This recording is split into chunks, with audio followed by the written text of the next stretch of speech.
Oi pessoal, meu nome é Gustavo Cardoso e esse aqui é o Fundão do Vale. Esse é um projeto meu, da Fernanda Teberga e da Letícia Maria.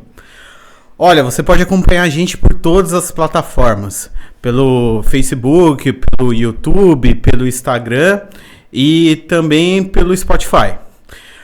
Hoje aqui para trocar uma ideia comigo, eu estou muito feliz de receber o professor Felipe Nogueira. Tudo bem, Felipe? Olá, boa noite, Gustavo. Tudo bem? Eu também desejo aqui a boa noite para a Letícia, que está aqui conosco, a Fernanda. É uma alegria estar aqui com vocês. Né? Esperei muito por esse momento. Legal. Né? Acredito que a entrevista vai ser muito produtiva e bora lá conversar. Beleza, eu trouxe o Felipe aqui para a gente trocar uma ideia. Antes da gente começar, eu quero falar um pouquinho de quem patrocina esse projeto. E nós temos aqui a Conceptus Filmes. Se você quer ter um podcast com um cenário profissional, fala no @ lá da Conceptus, ou fala com a Fernanda e com a Letícia que você vai ser bem atendido. Outro dos nossos patrocinadores é o curso JV. Você que é de Guará e é da região, quer uma carreira tanto em escolas técnicas, nas escolas militares, procura o curso JV, você vai ter os melhores professores, a melhor didática. Até o Felipe é professor também do curso JV, a gente pode falar um pouquinho sobre isso. Então, é isso aí. Beleza, Felipe? Vamos... Beleza, eu Gustavo, não sei por onde começar. Começar pelo começo? Vamos lá pelo começo. Vamos começar pelo começo. Cara, eu conheci o Felipe em 2000 e... A gente tá falando disso agora um pouco, né? Ou quando você deu aula pra mim. Foi lá em 2006, 2007, 2008. Eu formei em 2008. Correto, Gustavo. Assim, eu dei aula para você no começo da minha carreira. Já comecei com um desafio grande, quase ali recém-formado, já dando aula para turma de ensino médio. Lá no Éboli. Né? No Éboli. Não era qualquer lugar, lá no Éboli. Lá no Éboli. Né? Numa época que era uma realidade bem difícil ali da escola, né? Tinha bastante desafios. Era. E tive prazer ali de ter muitos alunos que... também contribuíram muito para a minha formação. O Gustavo é um deles, é suspeito para falar, foi um excelente aluno na época. Né? Lembro direitinho das perguntas que ele fazia, né? Sempre verificando se estava tudo correto, estava tudo direitinho. É um aluno que sempre tive na memória e que quando me chamou para vir trabalhar aqui, para mim foi uma alegria muito grande saber que o aluno tá dando certo, né? Entra na história dos alunos estão dando certo. Então, para mim, foi uma alegria muito grande. Oh, legal. Obrigado, Felipe. Mas por que história? Como é que você começou com isso? Ótima pergunta. Eu gosto muito de falar sobre isso, Gustavo, porque história, num primeiro momento, nunca foi opção de trabalhar fazendo história. Eu sempre gostei muito, né? Eu costumo dizer que desde pequenininho meu pai sempre foi de me dar muitos livros, né? Até porque ele trabalha na Faculdade de Engenharia de Guaratinguetá. Que legal. Sempre teve acesso aos mais diferentes livros, das mais diferentes culturas, da engenharia até a área de humanas. Então ele sempre estava trazendo livros, né, para casa. E muitos desses, o que eu fazia? Eu pegava sem entender, mesmo pequenininho, e ficava lá observando uma figurinha, observava uma imagem, né? E aí o que acontecia? Muitas vezes eu ficava viajando naquele contexto lá. E eu passava a me envolver com aquilo, né? A partir daí, o que acontecia? Eu ficava naquilo, mas eu usava muito para a vida. Mas não pensava em trabalhar com aquilo, né? No entanto, que a minha formação original, como havia... até mencionado aqui nos bastidores, eu vim para cá em 2000, entre 2000 e 2001, eu estava aqui no curso JV para prestar o Cotec. Até porque meu pai, como ele trabalha na faculdade de engenharia, ele, né, gostaria muito que eu estivesse fazendo ensino médio lá. Legal. Então o que aconteceu? Eu vim para cá, prestei o curso estive aqui no curso JV, preparação, né, fazendo uma preparação, tudo. Surgiu a questão também que havia a oportunidade que eu poderia estar fazendo o antigo Alfredão, que agora é ETEC, né? E naquela ocasião, 2001 foi um ano histórico, né? 11 de setembro. 11 de setembro. Né? Eu lembro que foi um ano que, para a época que eu prestei o Cotec, foi um ano bem conturbado, um ano que mexeu muito. Porque eu lembro direitinho que no dia 11 de setembro era uma terça-feira. Sim. Esse dia tava eu lá esperando meu desenho preferido, Dragon Ball Z. Né? Era o dia que Goku ia virar o Super Saiyajin 3. Nossa. Tava lá assistindo. E de repente, entra o Carlos Nascimento na Globo, faz aquele corte daquele plantão, aquela coisa do plantão da Globo que causa na gente, mostrando as torres gêmeas sendo fulminadas lá pelos 2 aviões, né? Eu olhei aquilo lá e não entendi nada. Eu falei, nossa, o que está acontecendo? Já falava, o pessoal estava até falando que Israel já tinha sido bombardeado, uma arma atômica lá, o mundo estava acabando. E nesse dia eu estava me arrumando para vir para o curso JV. Eu ia ter uma aula de geografia. Olha. Na Quem ocasião. era o professor, você lembra? Se eu não me engano, era a Márcia, a professora Márcia. Não a conhecia. Né? Então, no entanto, que depois a gente se tornou até colega de trabalho no Éboli mesmo. E daí, na ocasião, eu vim aqui pro JV, eu lembro da professora direitinho falando, gente, essa questão do ataque ao World Trade Center vai mudar um pouco a concepção do mundo aí. Ela estava predizendo já uma outra forma de ter relações políticas, econômicas que a gente está vivendo hoje. Eu me lembro até, eu tinha 11 anos. Sim. Em 2001. Aí eu me lembro de acompanhar também pela TV. Aí bateu, eu lembro, quando eu vi já tinha acontecido o primeiro choque, o primeiro avião. Sim. E aí quando veio o segundo avião e acertou também um prédio, dentro da minha cabeça de criança, como é que o cara acerta o avião? Eu acho, dentro da minha cabeça era um acidente, né? Como é que 2 aviões batem em 2 prédios? Como é que isso pode... Na cabeça de criança, né? Então a gente não tinha nem muita noção que era terrorismo, né? Naquela época, talvez. Não tinha e nada aí parecido. Mudou totalmente, né? Não tinha nada parecido na época, né? Porque assim, se tinha a percepção, e muitas vezes, pelo fato de até meu pai muitas vezes trazer jornal, essas coisas, que alguma coisa estava sendo preparada para acontecer. Porque até aquela ocasião já tinha acontecido vários outros atentados menores. Mas também ousados. Tinham atacado uma embaixada. Aliás, já tinha atacado o World Trade Center em 93. Isso, sim. Né? Mas já tinha tido um atentado à embaixada. Já tinham atacado um navio da Marinha Americana. Então, o 11 de setembro ele foi o ápice de uma ação terrorista. Mas é aquela questão, a gente ficava com a ideia, não, é um acidente, mas a partir do momento que tem um segundo avião que choca numa torre, ali era uma coisa totalmente diferente, era uma coisa que chamou muita atenção e que, assim, mudou o mundo. E mudou o meu também, porque na época eu estava simplesmente vindo para cá para ter uma aula de geografia e alguns minutos foi o suficiente para mudar tudo. E você acha que isso te aproximou, talvez, de entender mais de política internacional? Será que esse assunto te trouxe mais interesses que lá na frente acabou te levando a estudar mais história e aí por diante? Será que isso foi um fator ou não? Olha só, Gustavo, essa pergunta sua é importante porque para mim foi um sinal muito importante. Não foi o único, mas foi um sinal ali para mim muito importante, porque quando aconteceu em setembro, a minha professora de geografia na época, ela já estava alertando que era uma possibilidade que poderia cair na prova. Então eu comecei a ler muito sobre isso, sobre o que estava acontecendo, entender as consequências, o que causou isso. Mas, quando chegou no dia da prova, o que eu olho na prova lá? Olha, isso aconteceu em setembro. Certo. A prova foi em novembro, dezembro.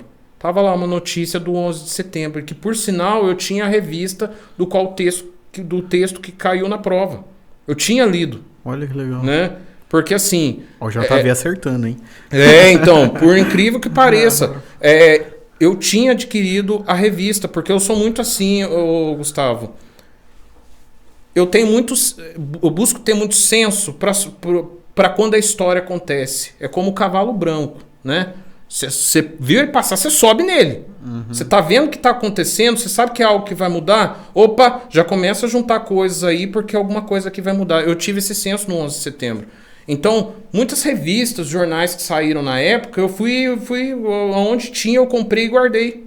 Porque eu sabia que alguma coisa nesse sentido ia mudar, ia gerar repercussão, e que quanto o papel de história era importante eu ter como documento. Né? Então, isso em 2001. Que era tudo mais difícil, né? Era revista, né? Revista, era jornal. Eu me lembro, você comentando, eu me lembrei, por exemplo, de quando eu comecei a consumir YouTube. E consumi muito YouTube. Porque hoje a minha rede favorita é o YouTube. E tem gente que não, né? Que gosta do Instagram, Facebook, outros. Mas eu sou muito YouTube. E eu lembro que eu comecei a consumir YouTube quando eu fui procurar saber, a entender o Estado Islâmico. Aí eu fui procurar, vi vídeos. Eu me lembro que eu vi um vídeo do Pirula. Você conhece o Pirula? Sim, conheço. Aqueles vídeos enormes. Nossa, sim. Né? Então, eu assisti um vídeo do Pirula e foi muito legal. E aí que eu comecei a ter mais contato com o YouTube. Então, pra mim, buscar as informações já foi muito mais fácil, né? Depois, quando eu comecei a entender mais a política internacional, porque eu sempre gostei de história, eu sempre gostei de geografia, gostava das aulas do Felipe. O Felipe era o cara que entrava na aula, ele colocava os tópicos e a gente ia conversando sobre. Já era diferente de alguns professores onde, olha, o livro é esse aqui, você vai copiar da página tal até a página tal e a aula é essa. Acontecia isso muito, né? Sim, sim. Isso era meio triste, né? Porque formou um monte de copistas, né? A gente saiu lá mestre em copiar. Copiava, que era uma beleza, né? Mas não tinha... Aí a aula do Felipe era diferente, nesse sentido, né? De conversar, e isso me interessava muito, né? Era muito legal, mas... Bom, continua o seu raciocínio, desculpa, Felipe. Não, imagina, é muito pertinente. Assim, interessante, Gustavo, você falar nisso, porque a gente vê o retrato de duas gerações, né? Eu peguei a minha... Eu vivi uma adolescência muito anos 90. Né? 96, 97, 98. Melhor época, eu acho. Né? Então, o que acontece? Se você quisesse ter uma informação, era jornal e revista. Você já pegou a fase do YouTube. Eu peguei uma fase inicial da internet, que é aquela que fazia aquele barulho do telefone. Né? E assim, é muito engraçado, porque... Em casa, a internet, eu lembro da minha mãe dizendo, Felipe, você fica 15 minutos na internet, porque eu não quero o telefone ocupado, eu preciso dele desocupado. Você entendeu? Então era o tempo de ver a página inicial, ver o que tinha lá, você já se fascinar com a página inicial dos anúncios. Nossa, olha só a notícia, que isso, aquilo. E você já desconectar, porque o telefone precisava ficar desocupado. Sim. Hoje e aí que acabou com o sono de muita gente, né? Que a galera entrava da meia-noite, que era um pulso, lembra dessa então, conversa? Justamente, eu peguei muito essa época aí. Então o pessoal passava madrugada na internet, porque eu acho que era isso, cobrava um pulso só, não era isso? Isso. E se você entrasse antes da meia-noite, das 6, eu não sei, era um pulso por minuto. Sim. Então ficava caro. Claro. Aí depois veio a telefônica, como é que é? Ilimitada, lembra disso? Isso, peguei essa fase também. Aí teve a ilimitada. Mas eu até lembro que é uma besteira, né? Quando a gente era criança, eu pensava assim, vai demorar muito pra eu ter um computador. Nunca vou ter um computador, talvez, né? Nossa, você tem aquele dinossauro enorme dentro do quarto. Aquele tinha na Celeron. sala. Você tinha na sala, era bonito ter na sala um daquele lá. Meu Deus, ele tem casa com computador. Aí a mãe vinha com aquelas capinhas de colocar em botijão e colocava no computador. Colocava lá.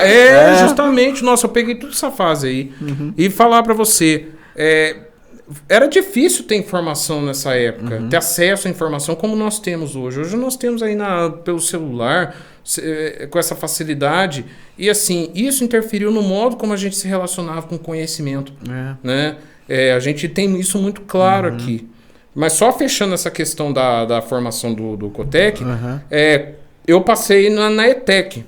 Né? E assim, eu falo para todo mundo, eu falo para os alunos aqui, para mim foram os 3 anos, os melhores 3 anos da minha vida ali.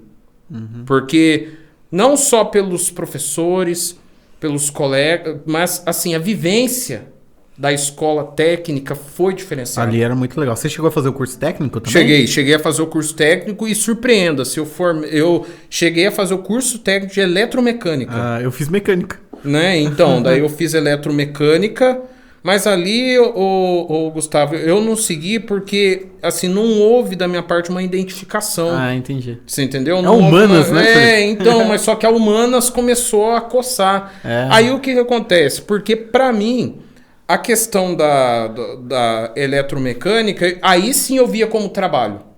Entendi.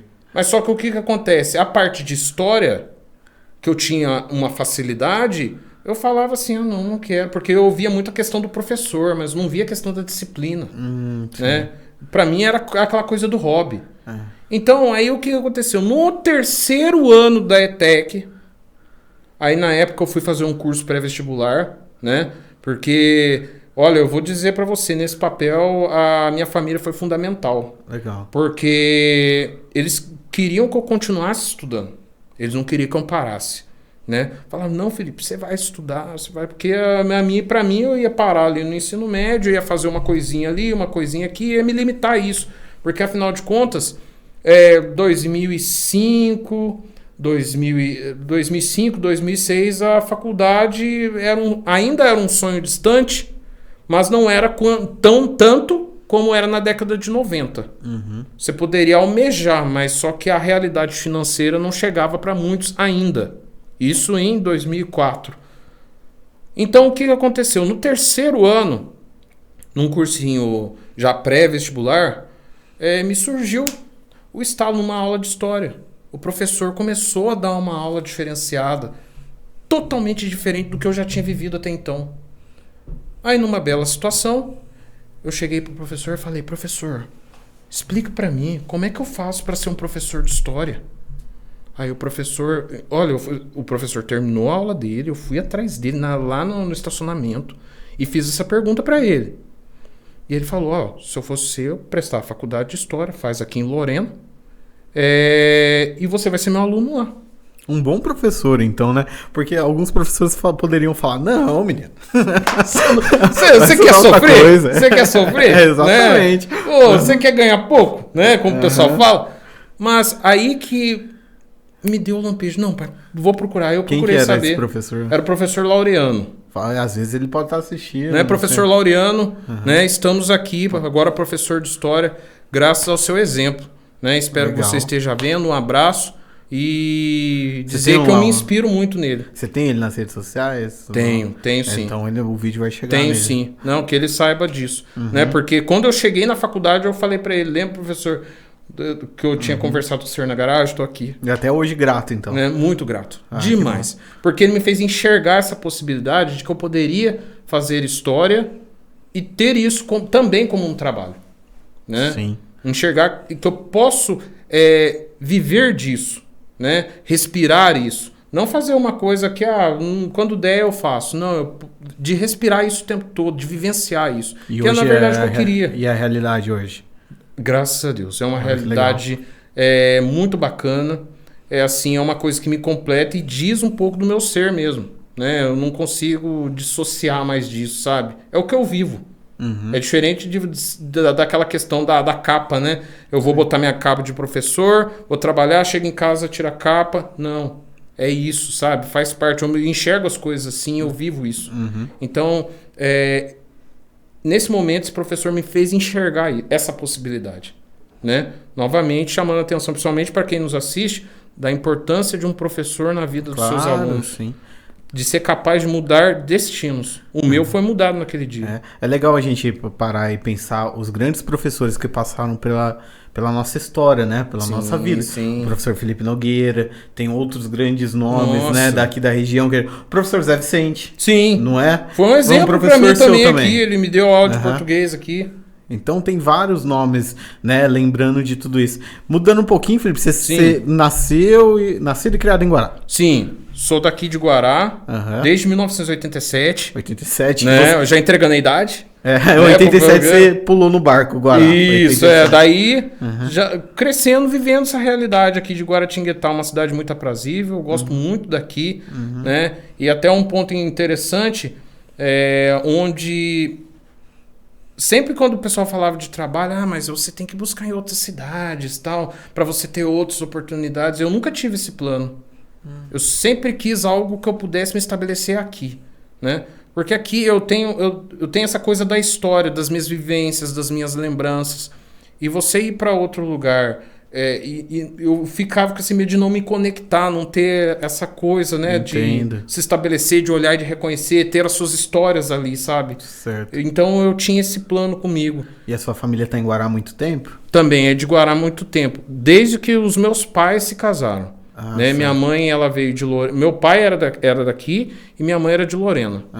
E se você for puxar a história, você já chegou a pesquisar isso? a história mais, seus avós, bisavós? Olha, eu lembro que eu conseguia até a minha avó por parte de mãe, né? Que eles eram de uma realidade bem de interior mesmo. Sim. E assim, Gustavo, é até um ponto interessante e que mexe muito comigo, inclusive. Emocionalmente. Porque assim, a minha mãe ela foi uma grande incentivadora para mim em estudar. Né? Eu não vou chorar, hein? Vai dar audiência. Mas ela foi, se ela estiver me assistindo, que ela tem orgulho de eu estar aqui hoje. Porque eu estar aqui hoje, foi porque um dia ela começou isso. Legal. Quando lá atrás ela falou, Felipe, você vai fazer faculdade. Isso era 2004, eu lembro direitinho. Eu falei pra minha mãe, mas não tem como, eu vou pagar R$500, R$530 por mês para quem não trabalhava. Eu, que tinha naquela época 17 anos de idade, ninguém me dava uma oportunidade, porque falava para mim assim, você já serviu o exército? Todo mundo quer que você tenha experiência, mas não te dá uma oportunidade. Então você fica aqui, você fica ali. Escutei muita coisa do qual me desagradou. Nunca tive a devida oportunidade, mas assim, até nisso a história me ajudou. Porque é ela que me abriu as portas.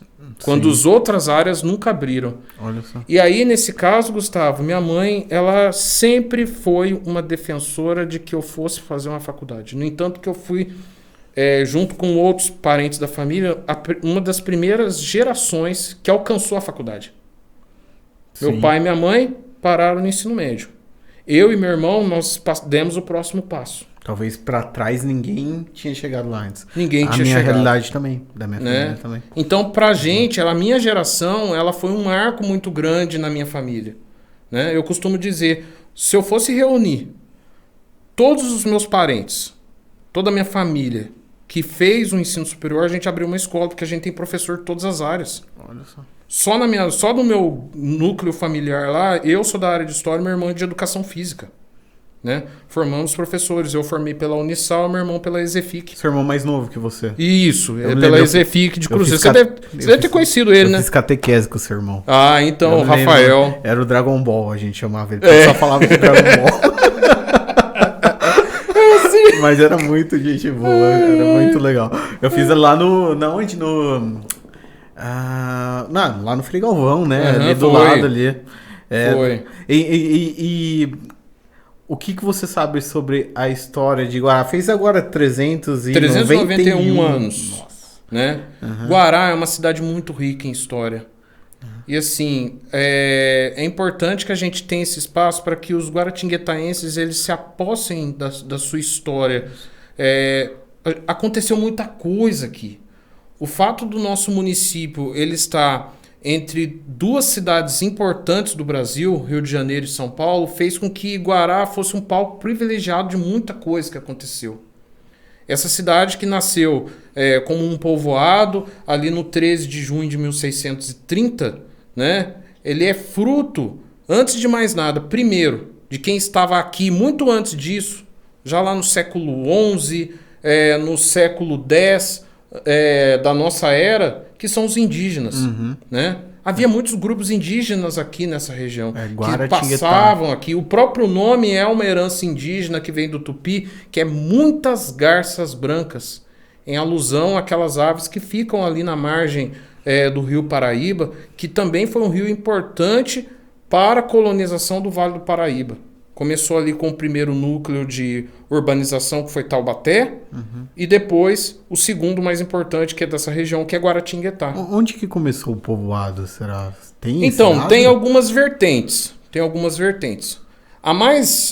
Aqui a historiografia consagra, ela fala da capela, né, onde havia a capela de pau a pique com folhas de sapê, tem outras colocações que falam de palha, né?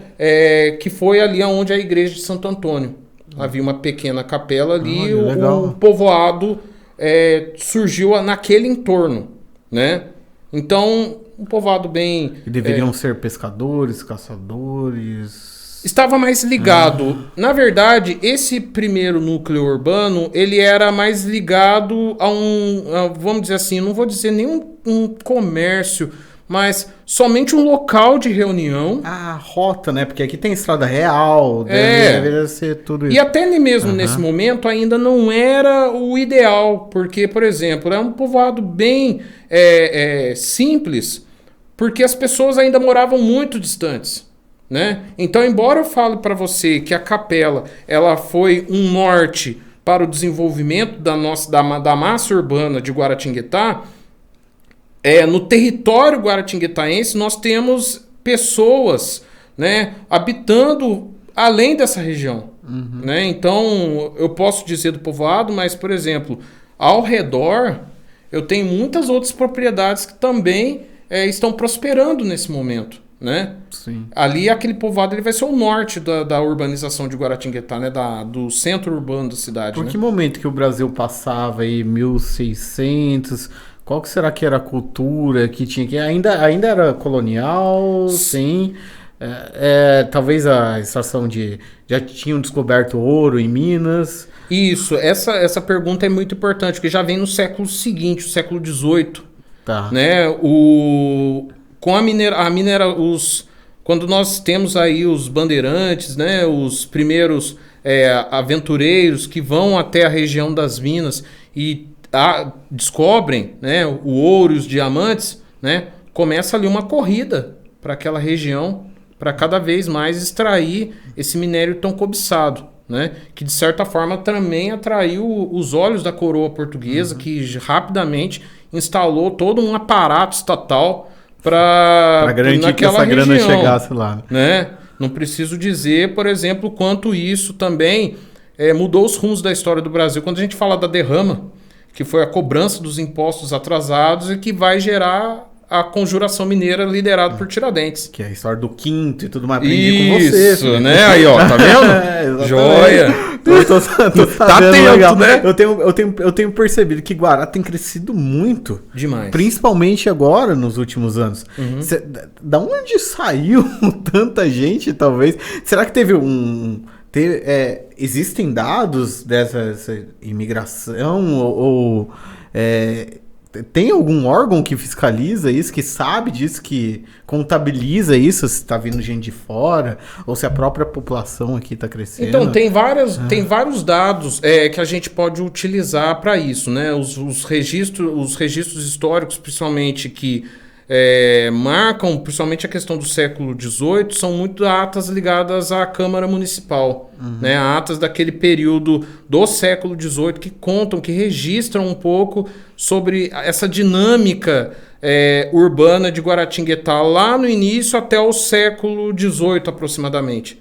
Esse período, Guaratinguetá assume um papel importante porque ela está na rota de abastecimento da região das Minas e a região de Paraty, onde de lá você tinha o escoamento, principalmente do ouro, que iria para Portugal. Né? Então, ali naquele momento, o Guará assume um papel muito importante por estar no meio do caminho. Né? E aí cabe destacar o papel dos tropeiros, né? Nessa região de levar a mercadoria de um lado para o outro. Guará também tem um papel muito importante na cultura tropeira dessa região, né? E a Estrada Real é aqui, né? Do lado do nosso estúdio, aqui, a Alberto Barbeta. Aqui, exatamente, né? Tem os marcos ali, né? Você tem a própria João Pessoa, que é o caminho tropeiro, né? Esse bairro do Pedregulho, ele surgiu em função de, primeiro, a João Pessoa ser um caminho de tropeiro, né? E a partir dali, você tem o desenvolvimento do bairro sentido mais norte-oeste, né? Pessoal, era a rota aqui, então, que foi trazendo tudo. Muito depois, né? Mais para agora. Aí talvez o desenvolvimento veio com a fábrica de cobertores e aí por diante. Foi crescendo tudo ali. É importante pensar que Guará também ela veio para essa outra margem só no século XIX. Para cá? Então, porque havia o desejo, né, principalmente de proprietários de terra aqui dessa margem do Pedregulho, de ter um núcleo urbano, né, dessa região que trouxesse serviços, trouxesse pessoas para viver desse outro lado da margem, saísse lá do núcleo central, né? O Pedregulho, ele nasce dessa maneira. Olha né? que legal. Que dá 1900... Século XIX, segunda metade do século XIX, né? Por isso também o termo pedregulho, porque ele remete a rochas que ficavam na margem do Paraíba, né? E serviam de referência para os tropeiros. Então, quando eles vinham, vai para aquela região dos pedregulhos ali. Olha, então essa o nome do bairro derivou a isso daí. Anota o corte, Letícia. Né? Aí, ó, corte é da onde surgiu o pedregulho. Né? Que legal. Mas os documentos, eles relatam isso, de que haviam essas pedras, né? E, Felipe, mas eu não acho muitas dessas pedras hoje, porque essas pedras, segundo a história conta, elas foram quebradas e usadas para o calçamento da João Pessoa. Então, antes de você ver aquele asfalto que tem da João Pessoa, essas pedras foram usadas para o primeiro calçamento da João Pessoa. Caramba, sabia dessa, Fernanda? Não. Daí, ó, importante isso aí, ó. Verdade, tá vendo? interessante. Isso, sabia? Em outra cidade, por que Pedregulho? Né? Eu falava assim, por que tem um Pedregulho lá? Eu sempre me perguntava isso. É interessante pensar que até havia o título, né? Era a Cidade Nova do Pedregulho. Era para ser uma espécie de um outro núcleo urbano. Sim, talvez né? dentro daquela realidade uma outra cidade. Você entendeu? Não seria uma assim...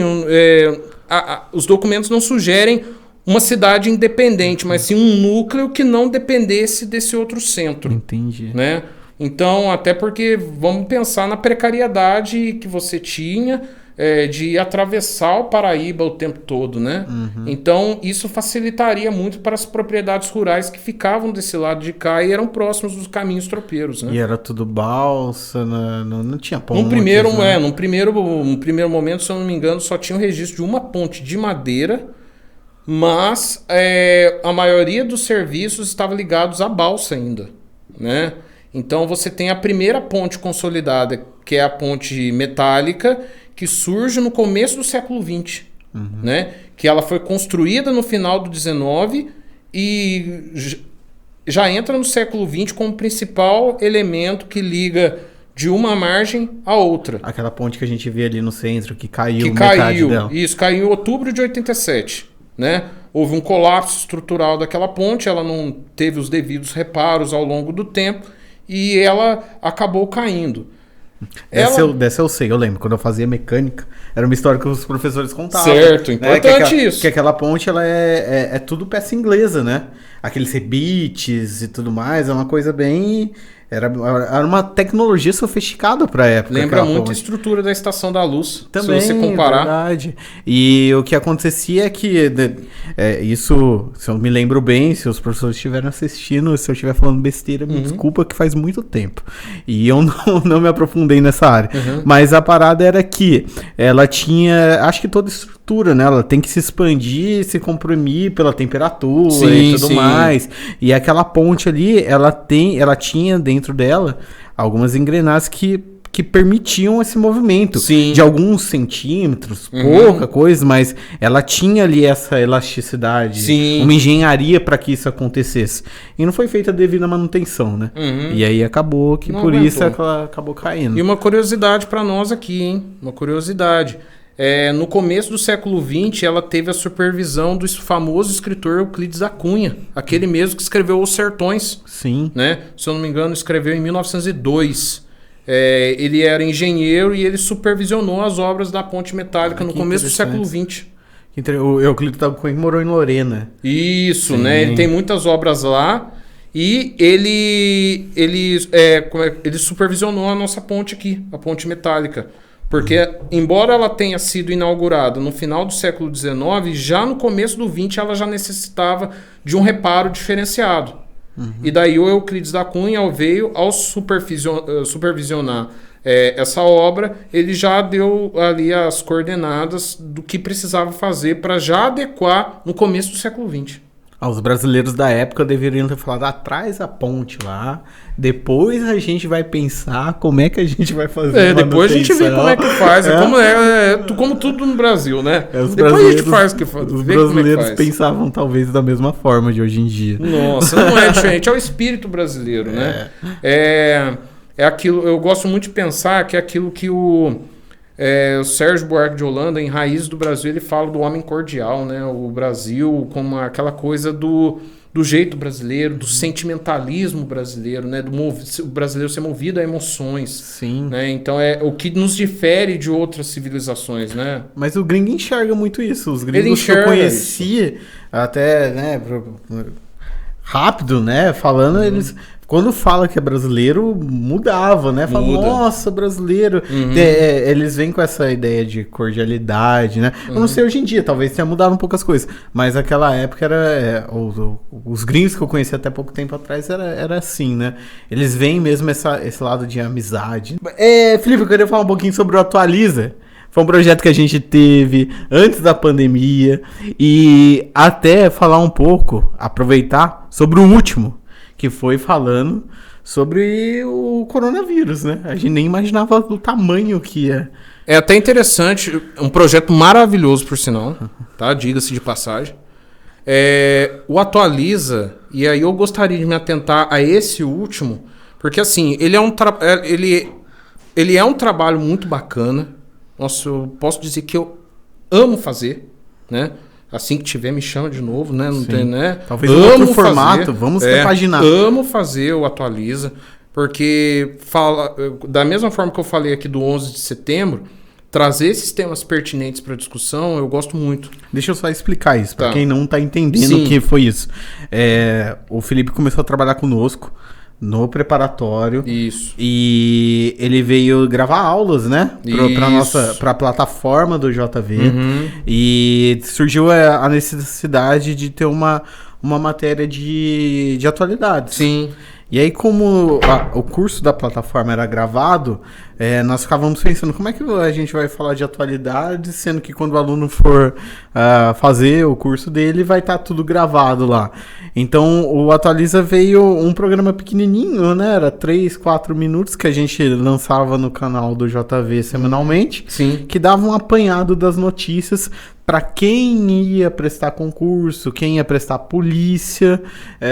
Nós fizemos esse formato para manter as pessoas atualizadas com a gente aqui, né? Com alguém que eles conheciam e tudo mais. E o Felipe, que ia pra frente das câmeras fazer o Atualiza. Então esse era o objetivo, é só para contextualizar para quem tá ouvindo a gente. E é até bacana, Gustavo, pelo seguinte, quando a ideia me foi apresentada, eu lembro direitinho de você me levando pro estúdio, mostrando como é que funcionava, né? Conheci lá o trabalho que a Letícia estava fazendo, que a Fernanda estava fazendo, em relação ali dos bastidores, como que vocês foram me orientando nisso. Eu até agradeço aqui publicamente por isso, porque naquela ocasião eu pude crescer muito.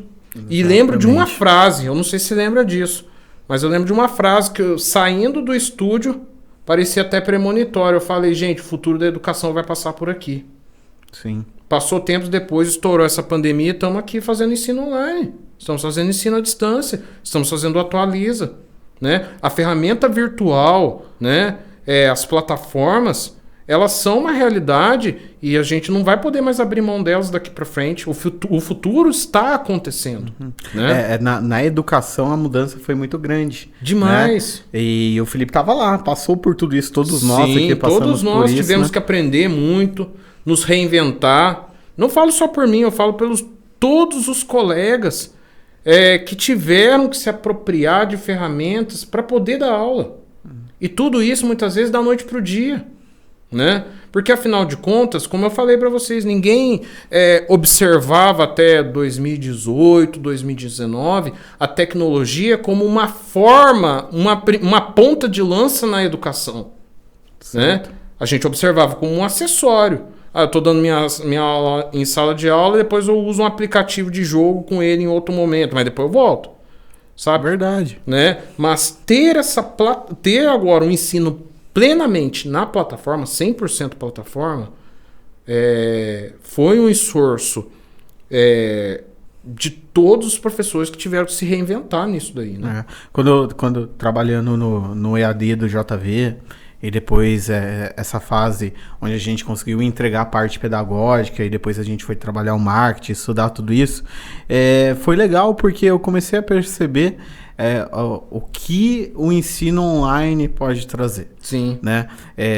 Eu comecei a ver que existiam cursos lá de orquídeas, cavaquinho, e aí por diante eu falei, nossa, com a pandemia veio todo mundo, eu tô falando dessa mudança, nós evoluímos muitos anos no meu ponto de vista dentro desse período.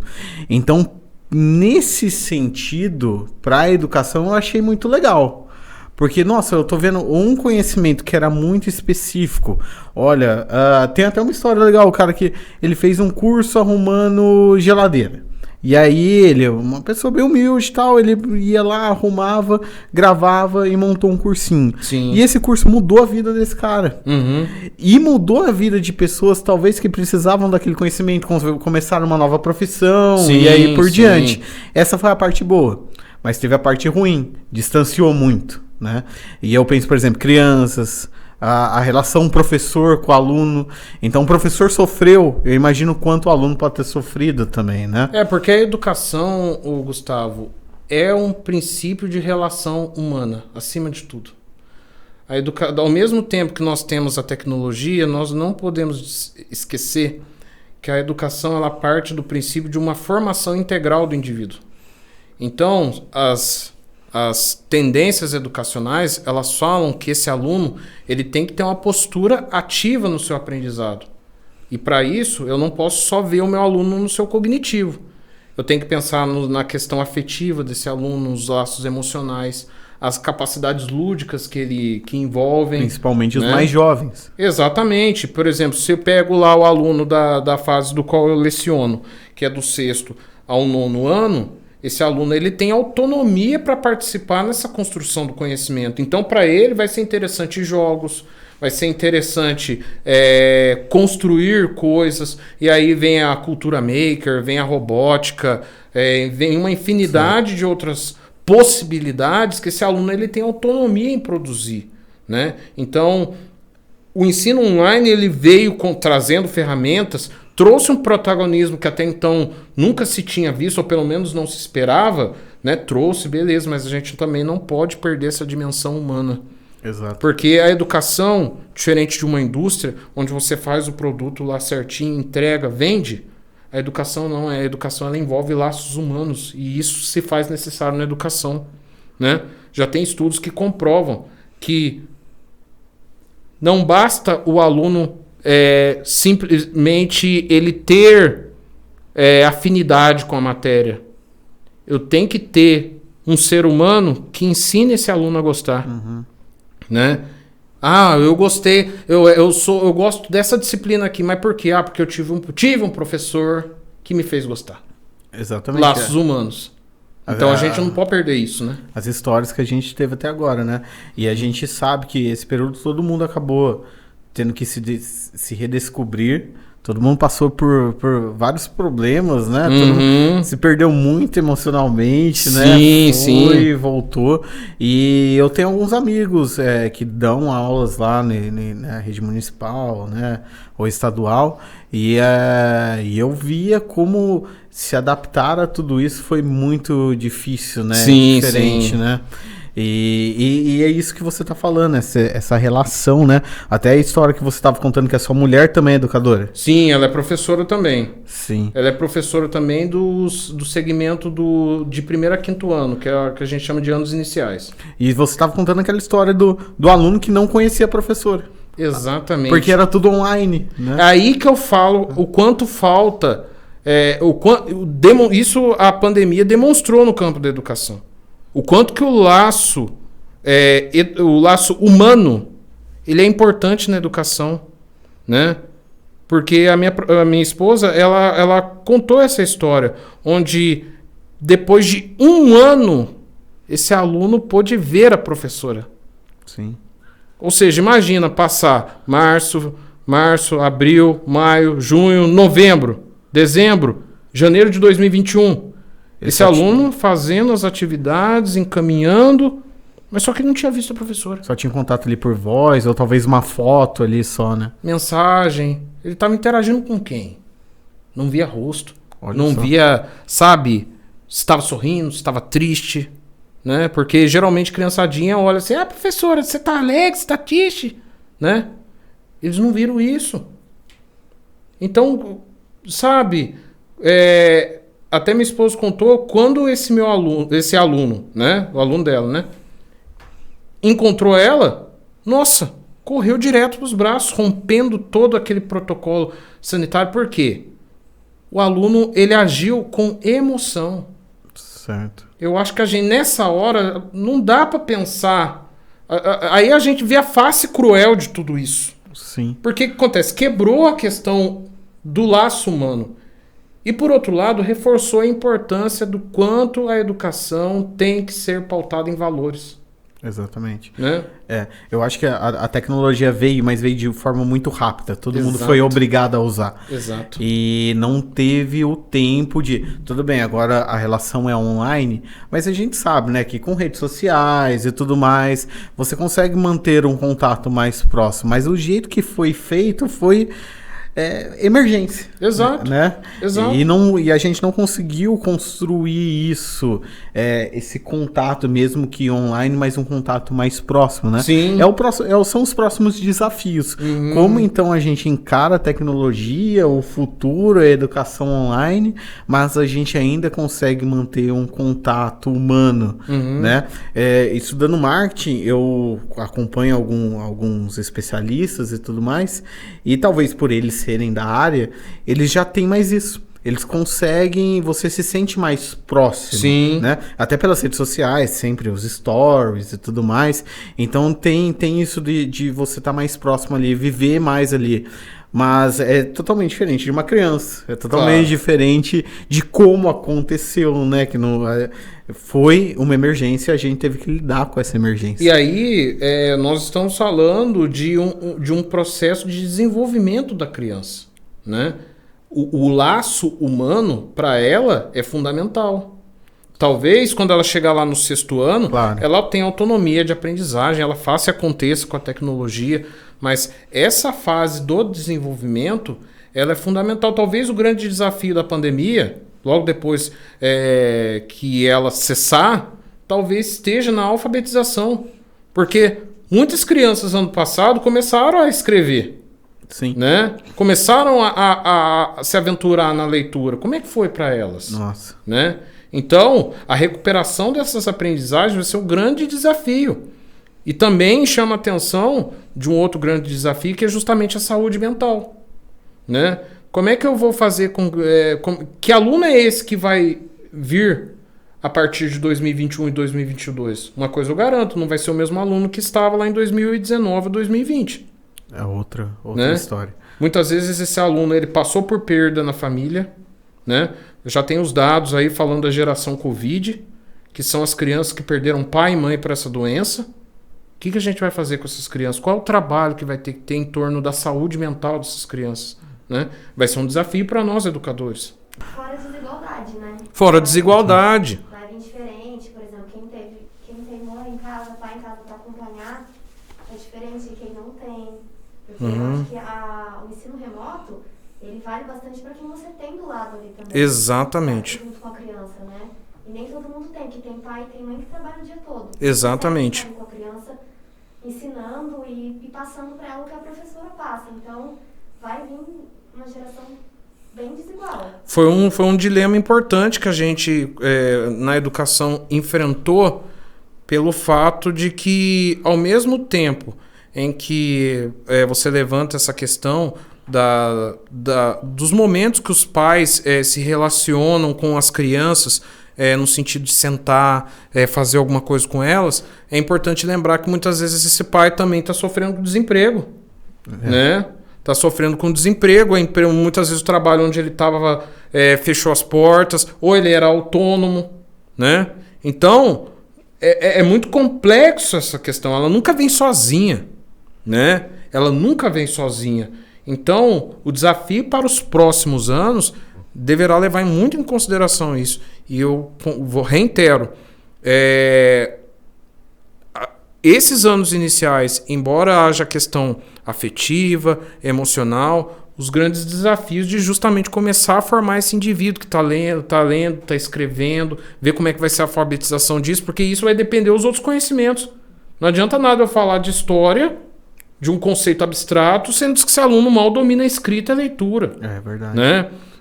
E uma coisa que eu chamo muita atenção, que é justamente o papel da política pública em relação a isso, né? Quantas histórias que a gente vê da criança subindo na goiabeira para arrumar um sinal de internet, né? É claro, a história é bonita, mas também nós não devemos romantizar, né? Essa criança ela precisa de políticas públicas que atendam essa necessidade educacional, até mesmo para a gente evitar essa desigualdade, porque vai ser um desafio muito grande para a gente não deixar essa criança para trás. Eu acho que é isso que tem que ser o grande olhar, né? Temos que conversar sobre isso aqui, né? Sim. Trazer educadores, o Felipe aqui é um exemplo. Até você que trabalha na gestão pública. Sim. Você que quer trabalhar na gestão pública, o espaço do Fundão do Vale é para isso. Sim. É pra gente conversar, trocar ideias, né? E mostrar como as pessoas aqui da nossa região se sentem com tudo que tá acontecendo. Sim. Né? E o relato do Felipe é muito legal, que mostra isso também, né? A visão de um educador. Mas só que nosso tempo é muito curto, né? Nossa, Gustavo, pelo amor, vamos ficar mais 3 horas aqui batendo papo. A Letícia vai precisar de mais uns 5 cartões. Poxa vida, meu Deus do céu, Letícia, não tem como uma mais 5. Mas gente, muito bom que temos até o objetivo de 1 hora ser ao vivo. Então nós estamos começando. O Felipe está sendo o nosso segundo convidado. Nós vamos ter aqui mais convidados. Mas o projeto vai evoluindo. Sim. Né, Felipe? Mas eu tô muito feliz com o nosso bate-papo. Foi muito legal. A Fernanda participou hoje. Se você quer que a Fernanda participe mais do nosso bate-papo, você comenta aqui, vai no @ dela, fala com ela, pede a participação, tanto da Fernanda quanto da da Letícia. Vai ter que aparecer isso. Mesmo que for pra gente deixar um microfone ali no backstage, né? É legal ter essa interação, conversar todo mundo, né? Hashtag aparece Fernanda. Exatamente, coloca aí, sobe a hashtag pra gente, tá? Se der 5 comentários, a Fernanda... Nossa... A Fernanda vai estar aqui na frente, tá? Felipe, muito obrigado. Foi muito bom conversar com você.